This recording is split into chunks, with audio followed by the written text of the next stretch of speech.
Today, on Tuesday, January 26, 2021, the Nandathitsa Youth Buddhist Team will recite and explain the Mangala Sutta. Firstly, the history and importance of the Mangala Sutta will be explained. Then, our team members from Burma will recite the Mangala Sutta in Pali. Our New York team members will then follow in reciting the Mangala Sutta in Pali, as well as the English translations. After the translations, the 38 Mangalas will be explained verse by verse. Finally, an in-depth explanation of the sutta will be given. We will now begin. About Mangala Sutta. Sutta means a discourse. Mangala means blessing, auspicious sign or good omen. In ancient India, people wanted to know what constituted a real good blessing makes life happy for them. This issue was even raised among deities, devas in the heavenly planes. For 12 years, human beings and the deities argued, debated, and discussed about it. Some would say that horseshoes, rabbitfoot, and clover leaves, etc. are auspicious or lucky signs, while others would say that lucky signs are turtles, owl, or life trees, etc. Some referred blessing as what is pleasurable to the senses, things that are pleasing to the eyes, ears, nose, tongue, and body.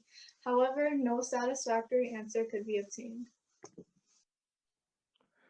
Then Devas, or Tawandansa, heavenly realm, approached Saka, the leader of Devas, for his views. Saka advised the Devas to consult the Buddha. Thus, one midnight, a certain deity, with his surpassing splendor, came to visit the Buddha at the monastery of Alotawpye in Jeta's Grove, near Sawadhi. He asked the Buddha for the true meaning of blessing. In response, the Buddha delivered a discourse known as Mangala Sutta, in which 38 highest blessings were enumerated. This is why Mangala Sutta is customarily chanted for blessings on auspicious occasions. Besides, these 38 blessings are ethical and spiritual in nature, providing a step-by-step training on the journey of life. This sutta sums up Buddhist ethics, individual and social, and ultimately leads one to liberation from suffering. The blessings told in this sutta serve as majestic and general guides throughout life. Here are Buddha's teachings on how to get fit for great wealth and happiness, and how Mangala, or blessing, is what yields happiness and prosperity. The blessings start with the value of avoiding bad company for the sake of good enough living and having a basis of spiritual progress, and ends with telling about the clear mind. The ideals set forth here may bring progress for the individual and the society, nation and mankind. Here we find family morality expressed in the most elegant verses. A happier life should be won after following these injunctions as long as it takes, so as to make one's essential conditions fruitful. It is sure that not associating with the foolish will bring you happiness, because the foolish are not only stupid and uncultured, but also wicked in thought, word, and deed. Opposite is associating with the wise, though. Morality consists of things to be followed and avoided. To cultivate good, one should be honest, truthful, and upright. Discipline oneself in thought, word, and deed. Along with these positive activities, it comes ceasing from evil, such as killing, stealing, sexual misconduct, lying, slander, harsh speech, useless talk, covetousness, ill will, and false views. To be humble and polite in manner, to be content with a simple life and grateful, not missing the occasion to learn the Dhamma, to be able to serve and support your parents, to cherish your own family, to have a vocation that brings you joy, forbearance with respect to intoxicants, and steadfastness in virtue. This is the greatest happiness.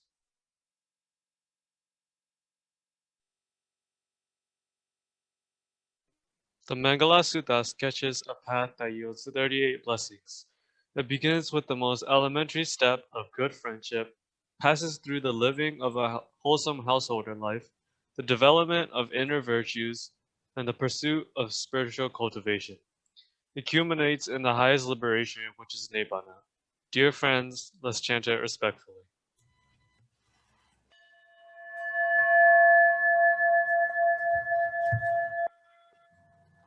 Mangala Sutta Yam Mangalam Dwada Sahi Jenda Yeng Susa Dewaga Sutanam Nadika Chanti Ata Ding Sanja Mangalam Dam Dewa Divina Sabba Baba Vinasanam Sabba Loka Hitataya Mangalam Dam Banamahi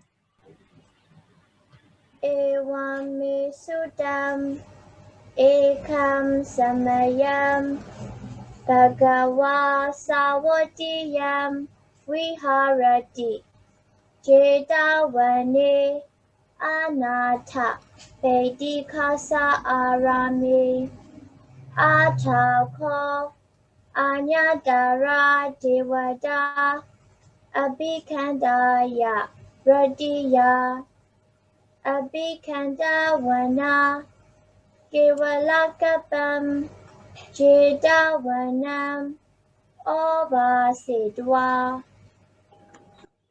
Ena Bhagava Tenupasankami Upasankami Dwa Bhagavantam Abhivadidwa Ekamandam Atasi Ekamandam Tidako Sadivata Bhagavantam Kathaya Ajapasi Bahudeva Manusaja Magalani Ajendayo Agan Kamana Sutanan Ruhi Mangala Mutaman Asewana cha palane Panditane cha sewana Puja cha pujaniya ne Ete Mangala Mutame Rupa Desawa Soja Ube Jagada Bonyada Ada Samapanidija Idam Mangala Mutamam Janja Si Banja Vinayoja Susikito Subhasidaja Yawaja Idam Mangalamudamam Mata Pitu Upatanam Buddha Rasa Sangaho Anagulaja Kamanda Idam Mangala Mudamam Tananja Dhammachariyaja Nyatakananja Sangaho Anavajani Kamani Idam Mangalamutamam Arati Virati Papa Majapana Ja Sanyamo Apamado Ja Dhammesu Idan Mangala Mudamam Karaoja Niwadoja Santutija Katanuda Kalina Dhammasawane Ete Mangala Mutame Anji Ja Soa Ja Sadam Sanana Ja Dasanam Kalina Dhammasagacha Idam Mangala Mudamam Apoja Brahmachariyanja Arya Sachana Dasanam Nibbana Sachikiriyaja Idam Mangalamudamam Puttasa Lokadam Mehi Jidam Yasana Gambati Asokam Wirajam Kemam Etam Mangala Muttamam Etatisani Katwana Sapata Prajita Sapata Certain Kachanti Dam Desam Mangala Muttamam Sadhu Sadhu Sadhu Yam Mangalam Dwadasahi Chintayim Su Sadevaka Sotanam Nadi Gachanti Atatim Sanja Mangalam. For 12 years, what blessing was, men, also deities, tried to find out, but they couldn't find them, which numbers are 38. Disitam Dewa Devena Sapa Papa Vinasanam Sapa Loka Hitataya Mangalam Tam Panamahe. Those blessings taught by the Buddha, which destroy all evil. For the benefits of being, O good people, let us recite. Ewa me sudam ekam samayam Bhagawa sawatiyam viharati Jetavane anata bindikasa arame Atako anyatara devata Abhikantaya ratiya Abhikantawana Kevalakapam Jetavanam Obasitva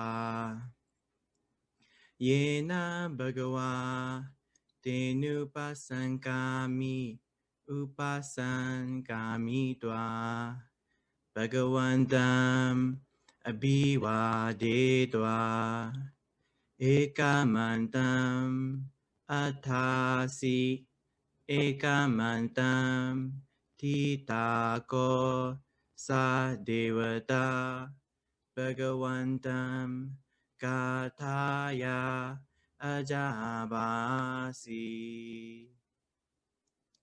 Thus I have heard, on one occasion, the Exalted One was dwelling at the monastery of Anatta Pindika in the Jeta's Grove near Sawati. Shortly after midnight, a certain deity, whose brilliant appearance illuminated the entire Jeta's Grove, came to the Exalted One. After approaching, he respectfully bowed to the Exalted One and stood to one side. There he addressed the Exalted One in verse. Bahudeva Manusaja Mangalani Achintayum Akang Kamana Sotanam Bruhi Mangala Mutamam. Many deities and humans are thinking about happiness, wishing for happiness. Please tell me the greatest happiness. Asewana cha balanam panditana cha sewana puja cha puja niyanam etam mangalamutamam. Not associating with the unwise, associating with the wise, honoring those worthy of honor. This is the greatest happiness.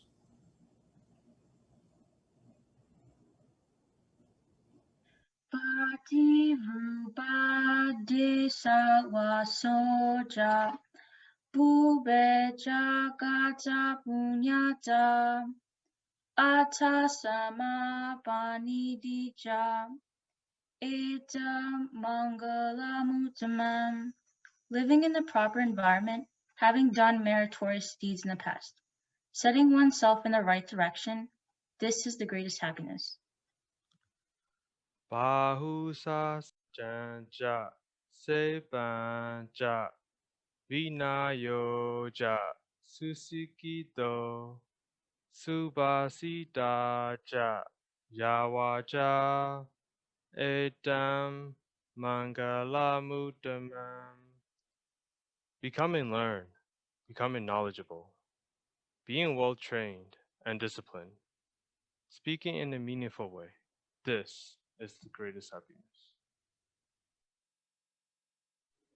Mata pitu upatanam Buddha Rasa Sangaho Anakula Chakamanta Etam Mangala Moktamam.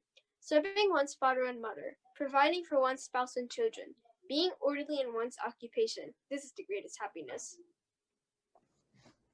Danan cha dhammachariya cha nyataka nan cha sangaho anawajani kamani etam mangalamutamam.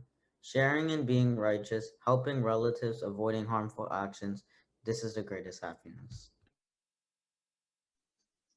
Arati virati papa majapa nacha sanyamo apamado cha demisu etam mangalamutamam.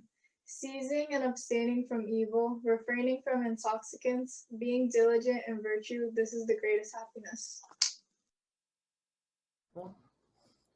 Garawo cha, niwato cha, santuti cha, ketanyuta, galena dhamma sawanem, etam mangalamutamem. Showing respect and being humble, content and grateful, hearing the Dhamma at the proper time, this is the greatest happiness. Kadija soaja sata samananaja dasana kalina dhammasakaja etam mangalamutamam. Being patient, speaking kind and gentle words, meeting with spiritual people, discussing Dhamma at the proper time. This is the greatest happiness. Tapo cha brahmacharyan cha Ariya Sachana Dasanam Nibbana Sachikiriya Cha Etam Mangala Muttamam. Exercising discipline, living a spiritual life, perceiving the noble truths, and realizing Nibbana. This is the greatest happiness. Putasa Loka Damehi Chitam Yasana Kampati Asokam Virajam Kemam Etam Mangalamutamam. If one experiencing worldly conditions, one's mind is not shaken, but remains fearless, free from sorrow and passion, this is the greatest happiness.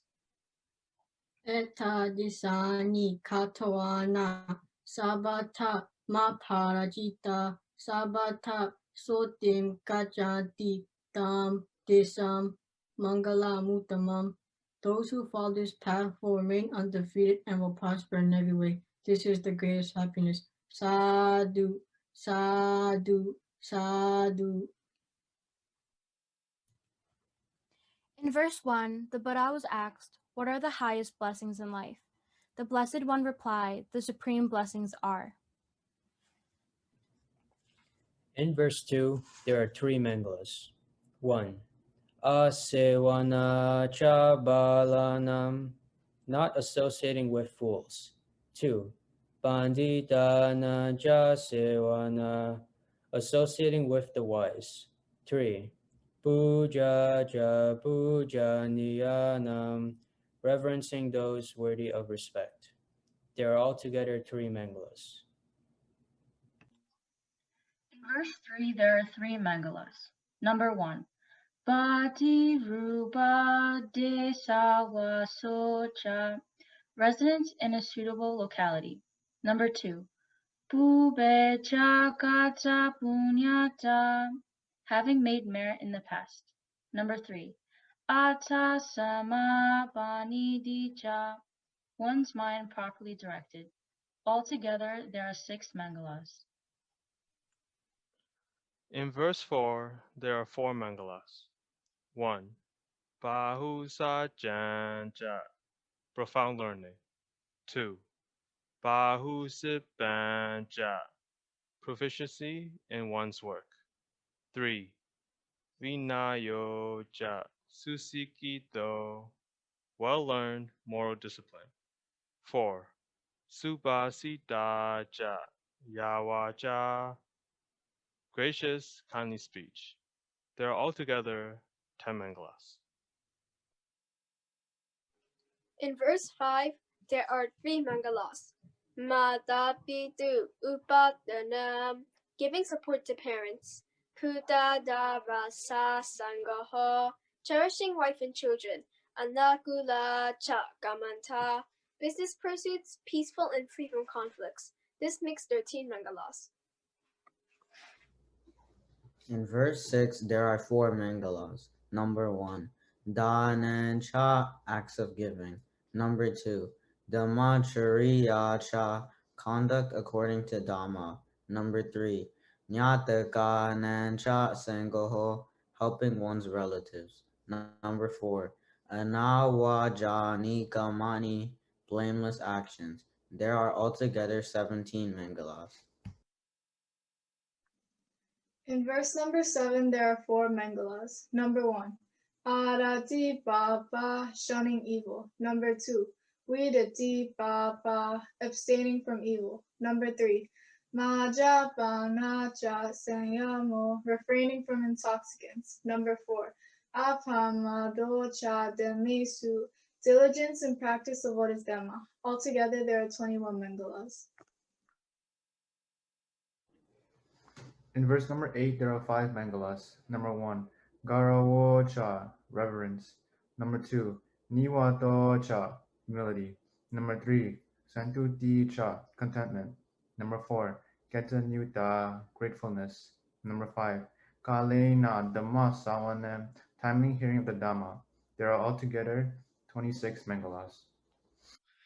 In verse 9, there are 4 Mangala. 1. Kantija, patience. 2. Sowajasata, meekness when corrected. 3. Samanananja dasanam, meeting monks. 4. Kalena Dhammasakacha, discussing the Dhamma at the proper time. There are altogether 30 Mangalas. In verse 10, there are 4 Mangalas. Number 1, Tapocha, energetic self-restraint. Number 2, Brahmacharyancha, holy and chaste life. Number 3, Ariya Satchana Dasanam, insight into the noble truths. Number 4, Nibbana Sachi Kiriyacha, realization of Nibbana. There are altogether 34 Mangalas. In verse 11, there are 4 Mangalas. Bhutasa loka dhamehi chitam yasana kampati, a mind unshaken by the ups and downs of life. Number 2, asokam, freedom from sorrow. Number 3, virajam, freedom from defilements of passion. Number 4, kemam, perfect security. There are altogether 38 Mangalas. Verse 12.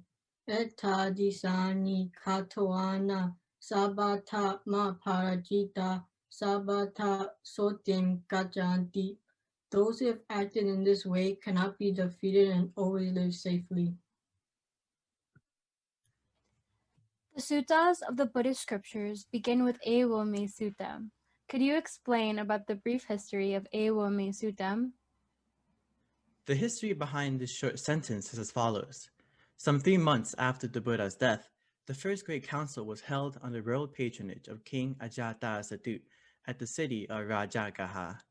There, 500 arahats assembled to recite, classify, and group together the teachings of the Buddha. Venerable Maha Kassapa presided. The council finished its work after 7 months. In the council, they arranged the entire teachings of the Buddha, that is, the collection of the Vinaya rules and the suttas. It was in 483 BC. Venerable Ananda, as he was the most learned in the Buddha's discourses, rehearsed the suttas in the Great Council. He prefixed each discourse with the expression, Evam me suttam, thus I have heard, thus personally testifying to the authenticity of the suttas. At that time, religious teachings were committed to memory, and so the Buddha's teachings too were presented at first in this way. Venerable Ananda's words, "thus I've heard," were prefixed to the memorized version, which thereafter was passed down from teacher to pupil by oral tradition, until it was committed to writing for the first time in Sri Lanka about 83 BC. As the Venerable Ananda was a devoted attendant of the Buddha, his words, "thus I have heard," prefixed to the Mangala Sutta, as to most other suttas. The three names, Sawati, Anatta Bindika, and Jetavana, are very popular in Buddhist scriptures. Could you tell us about these three names? Sawati was an ancient city which is identified with the village of Sahe Mahe in the present-day Indian state of Uttar Pradesh. It was the capital of the powerful kingdom of Kosala in the 6th century BC. As a pilgrim, you could visit there and can see some Buddhist monuments. Anatta Pindika was the great merchant and benefactor whose real name was Sudatta. He brought Prince Jeta's pleasure grove in this city for a fabulous price, said to be as much as 18 crores of gold coins, and built a monastery which he presented to the Buddha. The monastery was called Anathapindika Arama, and the grove is known as Jetavan, Prince Jeta's grove. Here, the Buddha stayed for 24 rainy seasons and gave many important discourses. The Mangala Sutta is one of them. In the sutta, it says Anyatara Devata. How do you understand the word Devata or deity? In Buddhist teachings, there are 6 realms of celestial beings, Deva Loka, superior to the human world, which together comprise the happy states in the world of sensual desire or Kama Loka. These beings are of greater or lesser splendor and brilliance, and they live very long lives enjoying the happy fruits of their past good karma. On the expiry of this, however, they gravitate toward rebirth in accordance with their residual merit, for the devas make little new good karma and can be compared to rich people living on their capital, which will run out sooner or later. The new rebirth is not necessarily a better one. Though short-lived, human beings are in a way superior to these celestials, as he can increase his merits by further wholesome actions and can even attain the highest goal, Nibbana. That is why even celestial beings look to the Buddha for guidance and to noble ones for assistance. There are many stories of heavenly messengers visiting the Buddha. They usually visited him late at night, as the accounts say, when the night was far spent or just before dawn. There are other heavenly states superior to them, namely the world of subtle form, Rupa Loka, and the formless world, Arupa Loka. The former has 16 realms, while in the later 4 realms, inhabitants are super celestial and even longer lived, their lifespan running into thousands of eons. Still, they are also subject to change. What does the Puja Cha Puja Nyanam mean? Puja cha puja nyanam means to pay homage to those worthy of homage. The examples are the Buddha, monks or bhikkhus, holy persons, parents, teachers, all of whom are of great assistance to us in life. Some people do not like to show respect or to express reverence, even when it is quite proper to do so in the presence of those who have greater and purer conduct in mind, speech, and body than they have. Such people suffer from pride. They estimate themselves too highly and do not want to admit that others could have achieved more than themselves.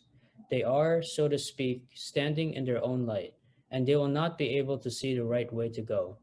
Their pride will only lead them to the strengthening of utter defilements of mind, and so they go from bad to worse. They have shut the door in their own faces and can go no further. And how they quarrel with others. Respectful persons are not like this. They are a pleasure to live and associate with, unlike people with much pride. They not only fit well into whatever society they are in, they also have the ability to learn more, since they recognize that others know more than they do. So, they have one of the factors necessary for any progress, whether in worldly prosperity or on the path of Dhamma. This practice of honoring the honorable is the foundation for humility. I will discuss with my Dhamma friend about Bhati Rupa Desa Vasocha. Nicole, could you please explain what does Bhati Rupa Desa Vasocha means? Bhati Rupa Desa Wasoja means residence in a suitable and pleasant locality. To have a pleasant life, the dwelling place must be comfortable, secure in construction, tidy and clean in appearance, properly maintained, and besides, it is helpful if it is in a good neighborhood, inhabited by agreeable people. Residence in a place inhabited by quarrelsome and trouble-making citizens, where one is bossed about by a dictatorial and corrupt government. Where the climate is inimical, with frequent ravages by floods, famines, earthquakes, and epidemics. Where the air is charged with hatred and mutual suspicion, and where freedom of thought and action are reduced to a minimum. In brief, residence in a place having many factors and conditions obstructive to the practice of Dhamma and not conducive to physical, moral, and spiritual well-being is just the opposite of what is meant by a suitable environment. When selection of a place for residence is considered, a Buddhist bears in mind the advantage of being near a source of Dhamma, besides, of course, more mundane advantages such as nearness to his work. I am not sure about what Pubecha Kata Punyata means. I think we as Buddhists should understand what Pubecha Kata Punyata means. Could you please explain about it? Pubecha Kata Punyata, merit made in the past. A Buddhist, unlike others who take existence as beings with birth in this life, understands the range covered by the term Pube, the past, to comprise a vast chain of existences, each life preceded by an earlier one in an unbroken and unlimited succession. Yes, the Buddha has said that the beginning of the round of birth and death is inconceivable, for beings are blinded by ignorance and impelled by their cravings to make more and more kama, which means the experience of more and more lives. Action is performed by one's body or by speech or by mind. These actions are called kama. When will, intention, or volition is involved in the performance of action, there is no will involved. There will be no results or fruits of kama. At death, the continuity of these potential results of kama in the stream of mind, which includes feeling, perception, mental formations, and consciousness, are the only real traces of the individual, his body having suffered disintegration. These potential results of karma must fruit, and the only way that this can happen is through rebirth. There is no inheritance better than the resulting of good karma. To be an heir to such an inheritance means that one starts life with an excellent advantage. It is for this reason that the Buddha praised the merit garnered in the past and declared our blessing in this life. Can you please explain the meaning of Atta Sama Benidi? I think as much as I understand. The blessing of Atta Sama Panidi, which means self-rightly directed, is most important for all of us. Because of lack of it, you may lose everything. Is it right? Exactly. One must decide on a proper objective in life and set oneself on the right path, leading to it. The emphasis is on one's own self. One should try to direct oneself to the desired goal by the efforts one makes. This encourages self-confidence and discourages dependence upon the grace of gods or men. Many people pass their lives in the wrong course, engaged in evil practices of the body, speech, and mind. Such people, perhaps we are among them, should cherish right desires and open a new and wholesome direction for their lives. Others, who already consider themselves to have a wholesome way of living, should review their situation from time to time, not only to avoid lapses, but to also progress further in the right direction. We can understand clearly what is meant by rightly directing oneself in this comment. The unvirtuous person establishes himself in virtue. The 5 precepts, for instance. The faithless person establishes himself in excellent faith. The avaricious person establishes himself in generosity. Along these lines, everyone has something to do. Next is Vinayocha Suzikito, which means well-learned discipline. Could you explain more about it? Well, for one, who leads the householder's life? This means abstaining from the 10 courses of unwholesome action. The 10 that should be abstained from so that no one makes evil karma are 1. Karma by the way of body. killing living beings, taking what is not given, wrong conduct and sexual desires. 2. Kama by the way of speech, false speech, malicious speech, harsh speech, and gossip. 3. Kama by the way of mind, covetousness, ill will, and wrong views. I agree. A layman who disciplines himself in these 10 is rightly called an excellent person. People like this are sure to make further gains on the path whenever they make efforts. The moral discipline in the case of a monk is stricter than for a householder. He must train himself not to fall into the various classes of offenses laid down by the Buddha. Could someone please explain the meaning and importance of Mata Pitu Upatanam? Mata Pitu Upatanam means adequately supporting, looking after properly, waiting on patiently, and rendering proper service to mother and father. The Buddha's teaching that children's debt to parents is so great that it can never be repaid by only material support. One should certainly give this, but the support of Dhamma should also be given to them. Are they stingy? Teach them generosity and its benefits. Perhaps their moral conduct is not good in some way, then lead them to see the dangers of unwholesome conduct. Or maybe they lack understanding. Open the gates of Dhamma so they can understand good and evil, the casual arising of events, and so on. Only in this way can parents be repaid by the children. Lord Buddha called parents God, Brahma, and it is surely better to pay homage to them with devoted service and loving kindness, which will bring them joy in their declining years, than to worship any kind of God unknown to oneself personally. A good Buddhist thinks and acts in this way towards his parents. I, who was sustained by them, shall sustain them. I shall do their work for them. I shall keep up their family traditions. I shall make myself worthy of my inheritance. I shall make continual offerings for them when they have died. These are the Buddha's words to Ning Singhala.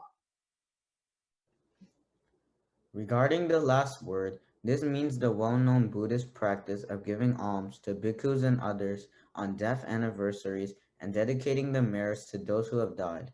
In this way, parents are even supported even beyond this life. This is a blessing for those who are so kind and grateful as they have the chance to make much good karma. Can someone explain what Buddha Darasa Sangaho means? Uttarasa Sangaho, cherishing one's wife and children. Surely everyone knows that this should be done, but one also hears of many cases when they are neglected or abandoned by a husband gone elsewhere. When a man has such commitments, he has the duty to support the wife and help the children. The Buddha taught young Singhala that a husband can help his wife in 5 ways: by cherishing her, by not looking down on her, by not being unfaithful to her, by giving her authority in her sphere of work, and by making presents to her of such things as ornaments.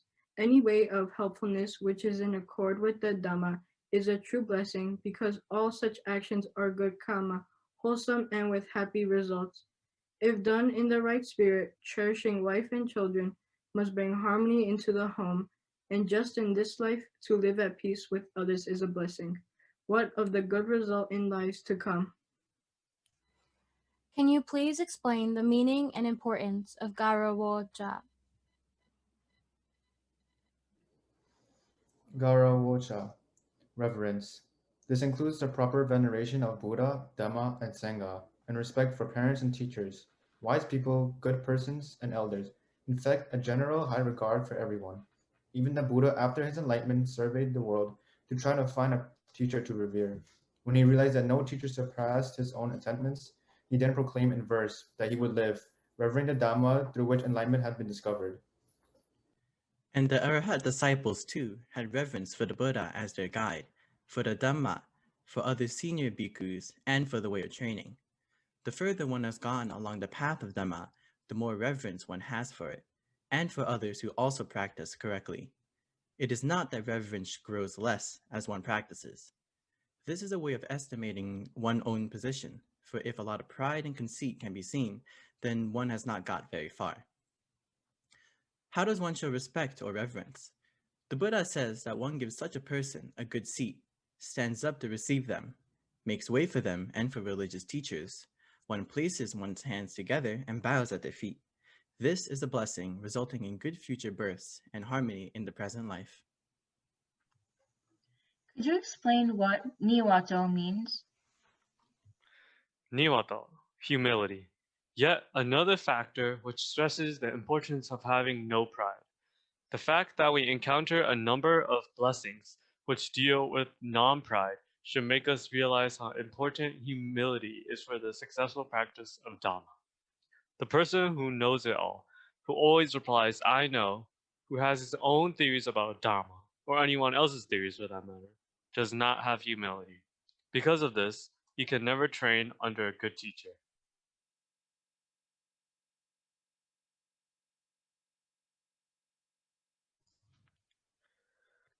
But the commentary gives the right attitude to have, to be lowly like a foot wiping cloth, like a bull with horns cut off, or like a snake with fangs extracted. People like this get on with Dhamma. Of course, this does not mean that one is obsequiously humble, just another disguise for pride, and a revolting one at that. But the wise person tries to make displays of self less and less evident. He does not advertise himself. He is not exuberant in body or speech, but instead is restrained. It is interesting to note that this humility in Pali is literally not wind, which ties up well with such English expressions of conceit and pride, such as puffery, bickering, or more colloquially, hot air and gas. Bodha sasanam siddham tetatu. Bodha sasanam siddham tetatu. Bodha sasanam siddham tetatu. Sadhu, sadhu, sadhu.